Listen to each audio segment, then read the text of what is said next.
हम इमरान खान के साथ, इमरान खान को हमेशा अच्छे रखेंगे। इमरान खान आए इसलिए हम बहुत खुश हैं, इमरान खान यहाँ पे आया है। इमरान खान जिंदाबाद, इमरान खान हमेशा जीता रहेगा इंशाल्लाह। इमरान खान अकेले ही पाकिस्तान में लीडर है और कोई लीडर नहीं है इमरान खान के अलावा? कोई होगा ही नहीं, सिर्फ इमरान खान जिंदाबाद। ये आप कैसे कह सकते हैं मरियम नवाज लीडर नहीं है? नो, इमरान, ये सारे झूठे हैं, चोर हैं, मगाड़ हैं, सिर्फ इमरान खान जिंदाबाद। इमरान खान के अलावा कोई लीडर नहीं है। आप इमरान खान को कब से जानती हो मुझे ये बताओ? मैं छोटी थी जब इमरान खान पहले आया था। अभी आप छोटी सी नन्ही मुन्नी गुड़ियाएं। तब मैं छोटी थी। अच्छा, बिल्कुल छोटी सी थी तब इमरान खान आया था, फिर मैं अभी थी। इस बार इमरान खान फिर आएगा, इमरान खान जीतेगा इंशाल्लाह।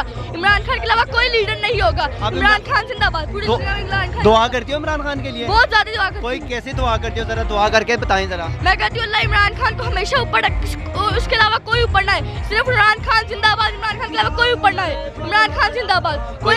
कोई आखिर में इमरान खान के लिए आपका पैगाम? इमरान खान, आपने डरना नहीं, लड़ना। ये सारे चोर हैं, आपने बस लड़ना है।